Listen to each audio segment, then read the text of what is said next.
Hi, everyone, and welcome to this week's episode of the Alder Hour. This is episode number 49. We are one away from our half century, just one away. Will we make it before the end of the year? Stay tuned to find out.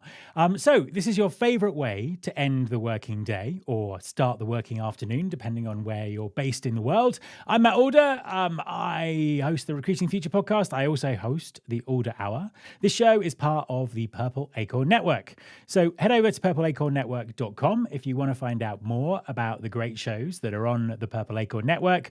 Or alternatively, you can follow their LinkedIn page and see the shows streaming live, including, of course, this one. And speaking about live, that's exactly what we are. So wherever you're watching, if you post something in the comments, we will try and read that out and bring you into the show, as it were, break the fourth wall or the fifth wall or whatever whatever they call this in TV terminology. Anyway, so if you're watching, please drop us a comment to say that you're there. Without further ado, I would like to say a big hello to Rhona, my co-host for this week. Hi, Rhona, and welcome back to the show. Hello. I'm so glad to be back this week. It's always a pleasure to talk to you. And what have you been up to in this kind of this very last bit of the year as we come to the end of it? Trying to wrap up everything and trying to be off the last 2 weeks of the year, but who knows? We'll see. That's what I've been doing. What about Yeah. you? Yeah, it's kind of a challenge. I'm the same. I'm trying to, in the great European tradition, I'm intending to take 2 weeks off for Christmas. We'll see how it goes, but it's looking okay so far. But yes, lots of things going on. Busy time of year, definitely. So, yes, what do you have for us this week? Well, we're talking about CEOs that are apologizing, which is not common, but we'll see. Yeah, it's not something we've seen for a while, actually. CEOs apologising. So yeah, interested to hear more about that. Well, let's crack on and get into our first segment, which is points and pints.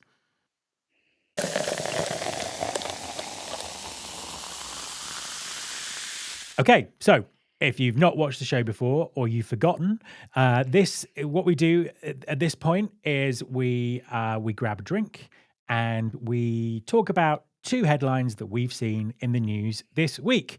Now, the continuing saga of emptying my cupboard in the office of the drinks that I've got, I've pulled out this one in the Christmas raffle. So this is Brewdog's Hazy Jane, which is non-alcoholic because I can only have non-alcoholic beer when I'm presenting this show. And this is one of my favorites. So I'm looking forward to this one. Rhona, what have you brought along this week? So I'm trying a new one. I'm trying the phony Mezcal Negroni. Also non-alcoholic, but we'll see. It has very, very good reviews, so I'm excited. And is that a bit like the one you had before, or is that? Yeah, but this is the Mezcal. So the other one was just the phony Negroni, and I've had the phony white Negroni, and now this one. So we'll see. Oh, I wait to see which one's the best. Right, so let's get this open. There we go. Got the Hazy Jane. So this is a non-alcoholic hazy IPA for all you IPA fans out there. And it's a pretty good one. There we go. And as good as I remember it. Right. The real question is, what is this particular type of phony Negroni like? So tell us what It's you good, think. but definitely my favorite one was the phony white Negroni. The phony white Negroni. Cool. Yeah, but this is what good. What we should do, yeah, that's good. What we should do for the show next week is our last show of the year. We should bring along our favorite drink of the year and try and do that. That's probably a good idea, isn't it? Yeah, we Cool. can definitely do that. All right. Well, let's look at the first headline that we're going to talk about. So, Trump signs executive order.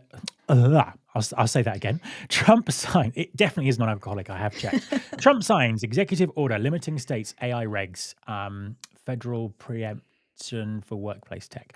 So this is really interesting because on the show last week, me and Jocelyn were talking about state AI regulation. and it was a really, really insightful from Jocelyn. I would recommend everyone tries to watch the catch up or listen to the podcast, because she was kind of going really in depth into what some of the state regulations are, the ones that are kind of coming online, how they apply. There were things I hadn't thought of in there, which is obviously it's applying to when you recruit candidates in those particular states, not where the company's based, which was interesting.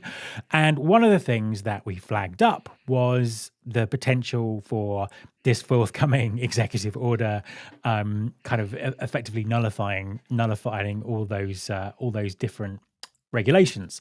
So having kind of read kind of read the sort of the release around this, it's come in, it was signed last week with a view to giving them power to kind of overrule any state AI regulations that in some way hamper America's attempt to become the place for AI.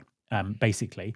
Now, in terms of specific impacts, there were things about sort of setting up investigations and doing all kinds of things. So I don't think there's any sort of clear idea about what the impact might be on AI around, employment and HR tech at the moment.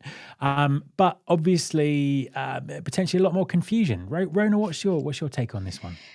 I agree. I mean, yes, to me, it's always been very confusing how some things here in the US, as someone who's not from here, but how some things are federally mandated and other things are like, oh, let's leave this up to the states.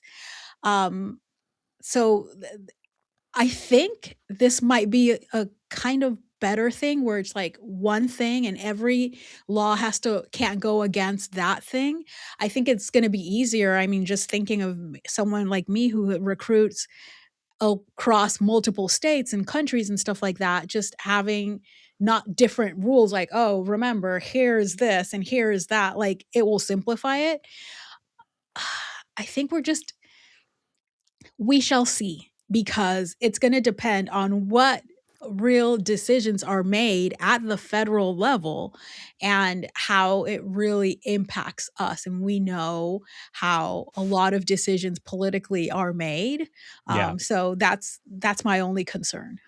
Yeah, and I think some of the feedback coming from the states is a lot of the individual states have made this legislation because they're worried about the impact of AI, or to make things fairer, or to add transparency in the recruitment process. And I think there's a fear that that is the kind of thing that might be, might be overruled or overturned. So that's obviously an issue, and this just kind of adds to everything else that's going on in the world. Last week we were talking about the Middle East, the UAE, who have no regulations and are kind of pushing on forward to try and dominate the world in AI. The EU AI Act, which is under pressure from the US and US companies in terms of how it might apply to them, and the UK, which continues to talk a lot but is still firmly sitting on the fence with no clear, as far as I can see, no clear timetable for any regulations. So it's kind of a confusing world out there. I think that what I would say, a couple of things that I would kind of sort of say about this in general around employment and recruiting is ultimately, as we know, employment law still applies, and these AI regulations aren't employment law or discrimination law. They are specifically around AI. And also, I think I read something earlier today, and apologies to the author, I can't remember who it was, but it was really kind of going down the route of, there may be regulation, there may not be regulation, but ethics is still incredibly important when it comes Exactly. to hiring. And I think then the final point that I'd make is ultimately the impact of AI on work is broader than the governance of the AI itself. And we've talked a lot about job displacement and what government should be doing about that. And this is obviously is not something that's addressing that. I mean, what do you think? I I agree. I think I've been the first one to say, like, the government has to step in and, especially in the job displacement piece of things and all of that, like, the government has to step in. So I'm glad that there is going to be like centralized regulation, but I'm cautiously glad because I don't know what this means yet. Yeah, absolutely. Okay, well, we can but speculate currently. And again, I think it's another ingredient that's going to make 2026 a very interesting year. So we will no doubt be returning to this in the months to come as the situation gets a bit clearer. But in the meantime, let's move on to our second headline. Okay, so CHRO turnover is up, showcasing the role's exposure to risk. HR leaders tend to be hired as partners in workforce transformation, but are most often the ones who suffer the consequences if such efforts fail, a new report says. Now, I've not read the report. However, the article didn't really live up to the headline. There seemed to be a bit of kind of conclusion reaching based on some of the data that I wasn't quite sure. I mean, the principal data set was that there had been more CHR appointments globally in the first 3 quarters of this year than there had for a very long time. And the implication was that meant there was more turnover, et cetera, et cetera. So that may be in the full report, but the article didn't really kind of live up to the headline. However, this is interesting. There were a few things that kind of stood out for me about really the way that the role of HR is changing or is needing to change. Rhona, is there anything that stood out for you before I sort of dive into my list of things? To me, it was interesting to see how, yes, there have been more CHROs this year than before, but also higher turnover. Because basically, from what I understood from the article, is like, yes, they're at the forefront of like transformation and change and stuff like that. And when things don't go well, then they are the first ones on the chopping block. So I thought about it in 2 different ways. It's like, okay, we've been wanting the seat at the table. We got the seat at the table. Was it us that kept it, or was it lack of expectation or like unclear expectations that made this where it is right now? It was really unclear from the article. I had more questions than answers at the end, Mm, but mm, I do see how this can be a real thing where it's like, okay, a lot more CHROs, a lot more people, especially with AI and everything and all the changes and all the transformation happening. CEOs want a partner who is like knowledgeable of the workforce and all things people. But then when things don't go how they were expected, obviously that's also going to be reflected in who mm, ends up not mm. being there. Yeah, so I think from this article perspective, it kind of sort of put HR in a very impossible position. It's like transform the workplace, but we're not going to give you the support or the resources to do it. I thought digging a bit deeper than that, there were a few other things that stood out. So there's a bit in there that says, and of course, very often talent strategy is talked about elsewhere in the C-suite, not through HR. And I was thinking, what are HR playing at? Surely this is the time that they've been waiting for through the entire career that I've been in this industry, hearing about seats at the table and all that kind of stuff. And it sounds like their seat is at the wrong table or something. So something is going wrong there. I also thought there's a bit of an identity crisis going on for HR here. I think that a lot of HR functions think that their role is to kind of mitigate risk for the organization, but actually this is these are the strategies that actually are going to increase risk because there's kind of change. And I wondered whether some of the things behind all of this is really a kind of a changing of the guard, that actually a new type of CHRO with different skills and Mhm. experience is perhaps needed by these organizations to kind of drive that transformation, to integrate AI. And actually, that's so radically different from what's gone before.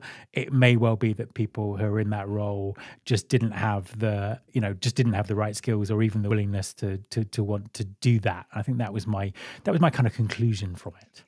Yeah, same. And I think I always try to like catch myself as a TA person anytime I see or anyone talks about like, oh, there was a failure in the role or something like that. My brain always goes to, well, what was the criteria for selecting the people for the role and all of that? Like, that's just literally how I think. I don't immediately think, oh, X person or X type of person failed.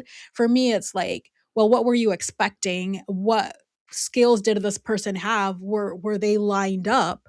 Yeah. And that's where I think the conversation really needs to be. Yeah, 100%. And I think just sort of as a final point, there's kind of a bit of a mirror here, I think, in TA at the moment as well, because there's a very high turnover of TA leaders for various reasons at the moment, and there is a transformation going on in recruiting, and I think that I kind of in my weekly newsletter this week, go to recruitingfuture.com if you want to subscribe to it. I kind of wrote a bit about obviously everyone's making predictions at this time of year, and I really feel that if you're a TA leader, you should be making a vision at this time of year, not making predictions, but actually making a vision of where TA is going in your organization. And I think that just kind of sort of dovetails into this, into this kind of CHRO turnover, and just a new way of thinking about lots of aspects of work. So yes, again, I'm sure it's something that we're going to come back to time and time again in the coming weeks. But for now, Rhona, thank you very much, and I will talk to you a little bit later in the show. But now it's time to talk to our guest.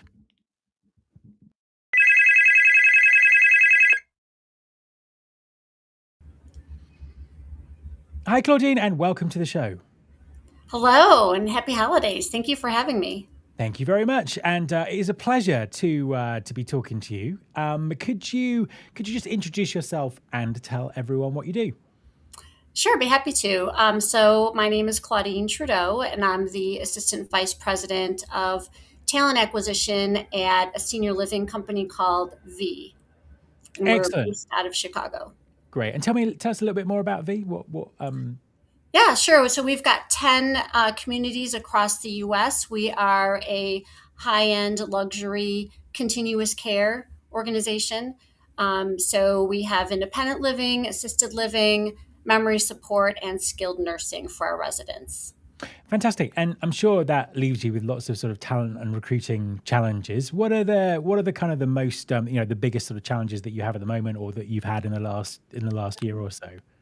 Yeah, sure. So we had recognized that we had a problem with our candidate drop off, not only at the apply process, but after interview, after offer, and after hire. So we really wanted to tackle why people were dropping off, and fix that in our process, and so it wouldn't affect our candidate flow, and we would increase the number of candidates we had in our process, and not lose those people that we work so hard to get.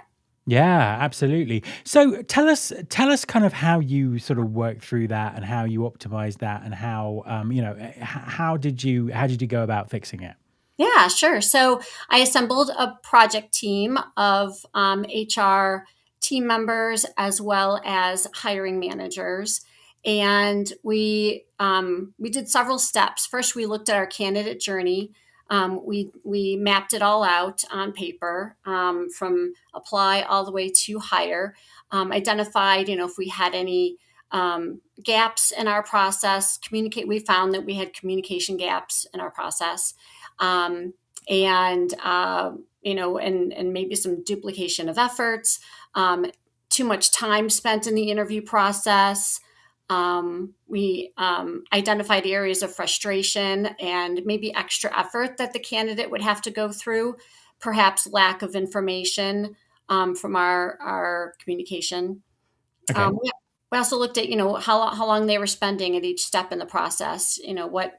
How many days it was taking on average to get candidates through. So we found that we could definitely make some improvements there. Fantastic. And how did you sort of improve that? What were the next kind of steps in that? Yeah. So as part of the project team, we first of all we reduced the number of questions in the application process, because we were having candidates take over 15 minutes to complete our application, and it was several pages of questions. So we really pared it down to what are just the most important pieces of information we needed to make a decision whether we wanted to contact that person. So we ended up reducing that to just under 3 minutes. So from Wow. 15 to 3 minutes. So our Yeah. application is much more simple and easy for them to complete. So we really reduced our drop-off rate there as well by 88%, I believe. So it's pretty significant. Fantastic. Yeah. Yeah. Yeah, absolutely. And what were kind of some of the other results that you got from the process? Here we go. We've actually got a visual now on the screen of Oh, great.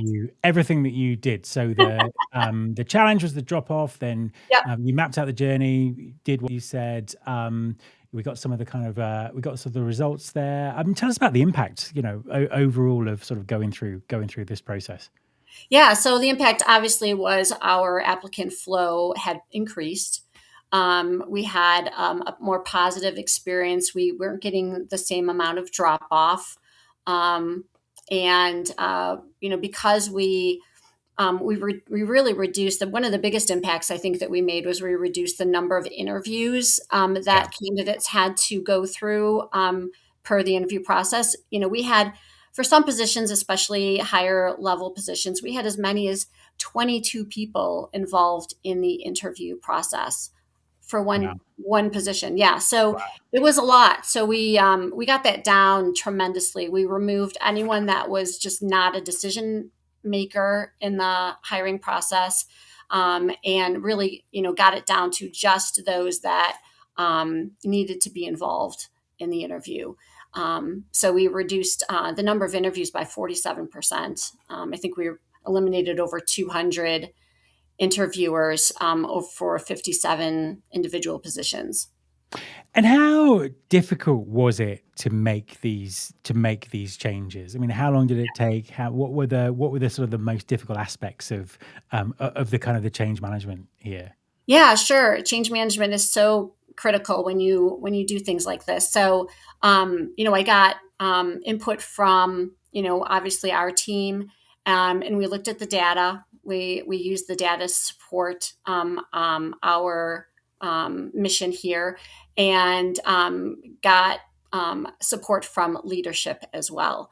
So I met with our leadership team and showed them, what our problems were, where we were seeing, these drop off rates, and really identified, these are the areas that we have to make improvements on, and got their support. So I think having the data, helped quite a bit, and then showing them the results from those changes were pretty significant, and they Yeah. were really happy with the results that we've had. And now our applicant flow is much better than we were about a year ago. So we started this process about a year ago. Right. Okay. Makes It's sense. And not was it overnight. kind of purely a process thing, or was there technology that helped you along the way with this?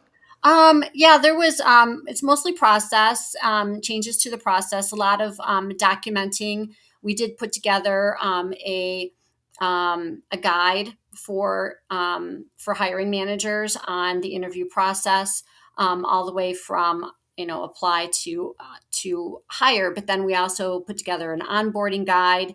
So we really documented best practices in moving a candidate through the process, giving them a positive experience, so that they do stay with us, and they are happy and engaged throughout. Yeah,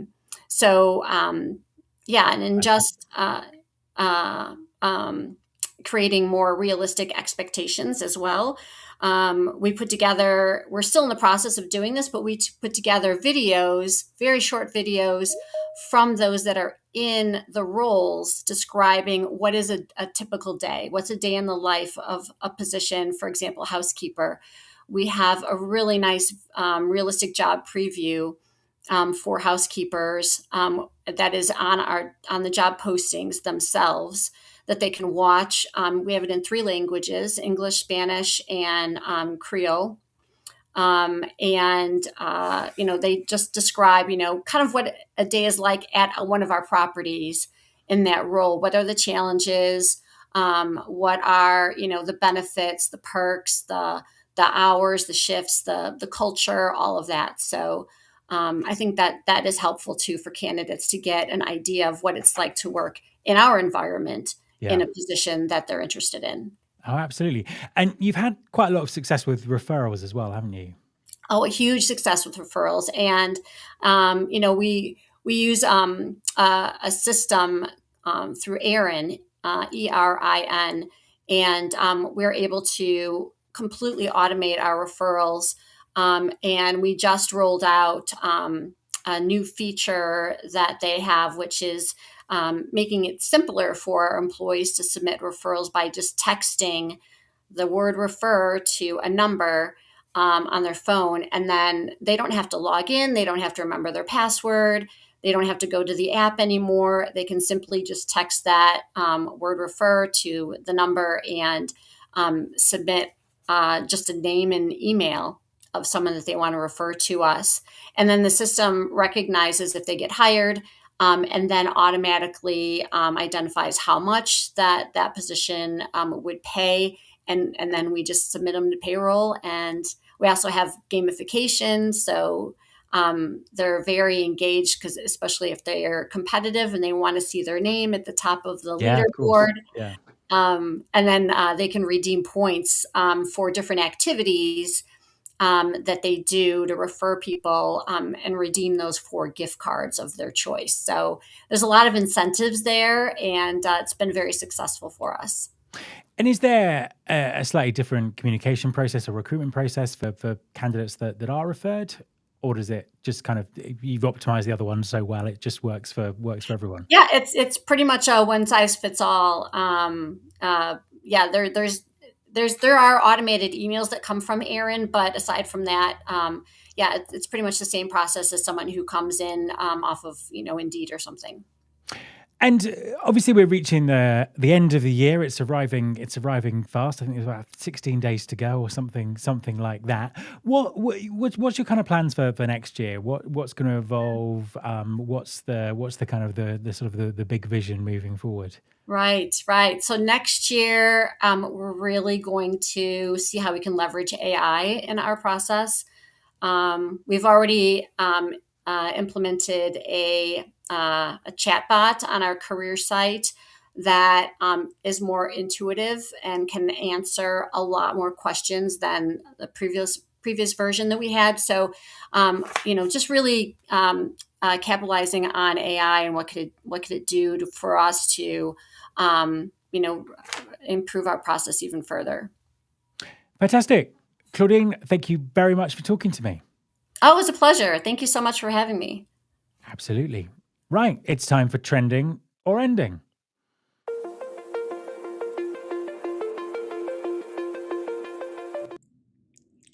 All right, let's talk about the vulnerable CEO. So AT&T CEO goes on stage at the Wall Street Journal CEO Council Summit and says he made a mistake. It sounds refreshing, right? A CEO admitting fault. But here's the thing, the mistake he's admitting to is not the viral memo that basically told employees, come back 5 days a week or find another job. No, his mistake, he says, was being too slow to change the culture. He wishes he'd pushed harder faster. So, on one hand, you could look at this and say, hey, this is a leader being transparent. He's owning his process, giving his managers like air cover to execute, and being upfront about where AT&T is headed, including mandatory AI upskilling. The stock is up 21% this year. Earnings are solid. Maybe the guy just knows what he's doing and isn't afraid to say it out loud. That's how you could look at it, right? But on the other hand, the timing is interesting because employees have been complaining after they got that memo and the RTO and everything. They went back and there weren't enough desks, there wasn't enough parking, and Verizon has reportedly been poaching talent using AT&T's own RTO mandate as a recruiting pitch. And now suddenly the CEO is on a public stage reframing the narrative, not apologizing for the policy, but for not going harder sooner. That's not vulnerability. That's a masterclass in spin. So here's my take. This feels less like a leader reflecting and more like a leader redirecting. He didn't actually apologize for anything. If we're being honest, he basically doubled down, but I'll let you decide. Matt, what do you think? Is this vulnerable CEO trending or ending? Yeah, we're not back to the vulnerable CEO period, however long that lasted. This to me is someone with the comfort of knowing that his share price is up, which, let's face it, is what the CEO is employed to do. Just as you say, kind of reframing a bit of negative PR. It's almost like standing on the stage and going, "I was right. I just wasn't right enough." I, Yeah. I can't wait for when we know the market changes and companies have to adjust back and like care about flexibility and perks for employees, and we're not in the situation that we are right now. I can't wait to see if he's still the CEO at that time, what the conversation will be. Because right now, of course, he can double down. Where are people going? There's no work, right? Yeah. Um, so it's easy to say, come into the office or leave. Like, yeah, there's nowhere to leave. And then your stock's going good and everything looks great on paper. Let's see what happens when the situation isn't this situation. What's he going to be saying? Maybe at that point, we'll get the real apology.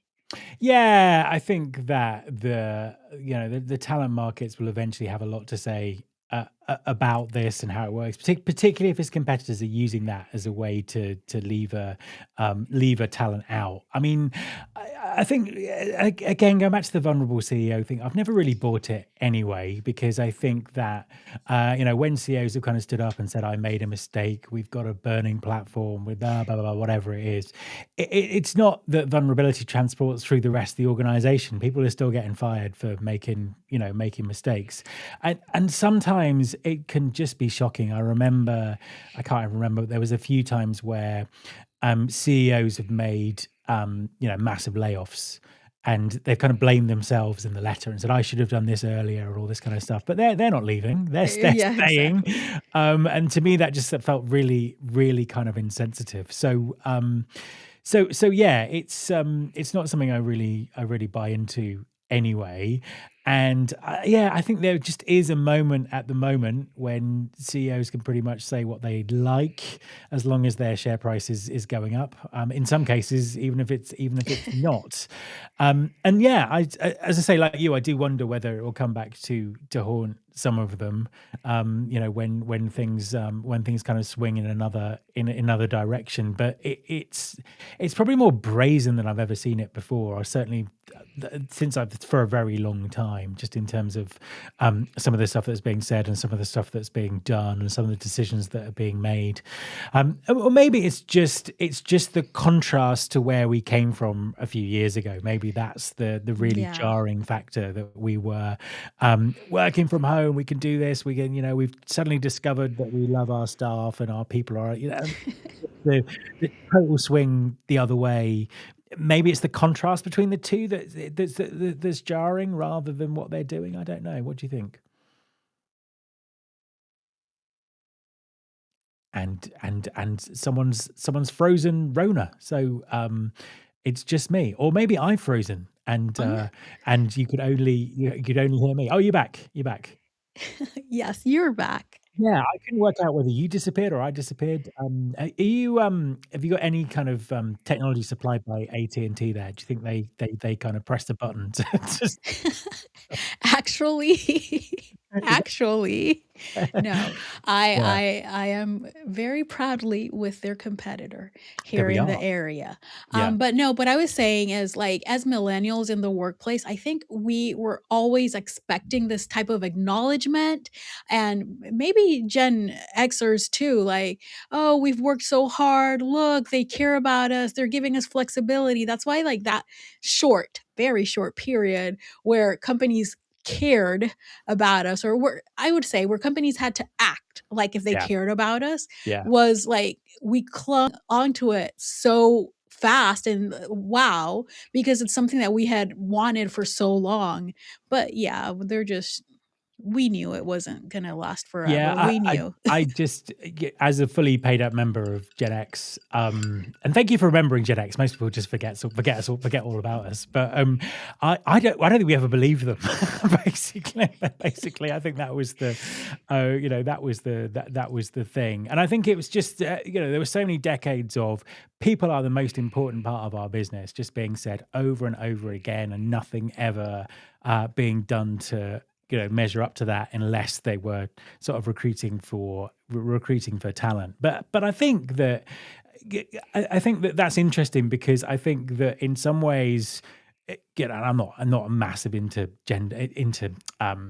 generational stereotypes, but I think there are some things to be said about it. I think that perhaps Gen X and Boomers are less affected by this because we've sort of seen it all before. However, the workforce moving forward is millennials and Gen Zs, and it's kind of like you can't necessarily get away with that. With the makeup of the current workforce, and I think that's where this might be the undoing for for some CEOs and some companies in that context. Especially with my beloved Gen Z people. I just love their energy. I love how they've come in and they're like, we don't care. This is how it's always been. This is not right. And I would have loved to be part of the generation doing that, but I'm happy to see them do it and also happy to benefit from what they've been doing. But yes, I think the way that CEOs and companies in general have been handling this, we never really believed it, but I think it's going to change. It can only change because the generations in the workforce are not accepting it. And at the end of the day, they need the people. Yeah, 100%. I think that's the kind of the big thing about this. And also there is the we're joking about them just turning your power off, but you're with their competitor. There is a consumer element to it with these companies as well, Yes. particularly when they're doing mass layoffs or doing horrible things to their perceived as doing horrible things to their staff. That has an impact in particular areas where they've got density of staff, in terms of the decisions that people make about the products they sell as well, I think. And that's something that companies usually forget, because when you live in a place like where I live, where it's not that big of a place, and there's like key employers, usually the big companies like to come to places because it's Yeah. cheaper labor or Yeah. whatever. And then you go ahead and you do mass layoffs. Then guess what? I know someone that was affected by that mass layoff. I might have been that person affected by that mass layoff. Where I spend my money and who I spend it with will definitely be informed by how this company hurt my loved one or me myself. So yes, it does count. Yeah, no, exactly. And I just wanted to just dig into a little bit more about what what this sort of CEO was doubling down on. So he was talking about culture evolution, and a lot of that was around performance and things like that. But obviously, our old friend AI adoption as being part of the cultural transformation here. I don't know who their CHRO is, but let's hope they're up to they're up to speed. But it kind of sometimes. From a lot of CEOs, it just seems like a collection of buzzwords or things that shareholders want to hear. We're adopting AI, we're being more efficient, we're changing culture, we're moving to a performance this and a performance that. And I've just kind of noticed that is very much CEO speak at the moment. But I don't know what we're seeing in terms of results or actual changes other than lots of layoffs. I still am amazed, and I've been having this conversation, similar conversations a lot lately, because I'm seeing it in real time, and I'm so surprised that I'm saying that the one company that I see that's doing it right, and of course I don't see every company, is Walmart, where they're actually like, and we spoke about this a few weeks ago, they're actually like, okay, here's AI, we're training, we're using AI for this. If AI took your job, you were reallocated to something else. Mm. Like, I'm seeing it have an impact on me as a consumer. Today, I got something that before was unheard of. Like I had to return something from my grocery stuff, and they had someone come to my house and pick it up for free. I didn't Wow. have to go to the store. I didn't have to pay. They Yeah. literally came. Well, why? What? Of course, I talked to people and I asked them what they were doing before. They had a different job, stocking or whatever, and things changed and shifted in the company, and now they're doing this delivery type thing and picking up of stuff. So that's where everyone should be doing. That's the conversations that should be happening. And it's wild to me that a company that for so long has been one of the not so good companies to model, like Walmart, is actually doing it right. See, there is a route to happiness for any of these companies.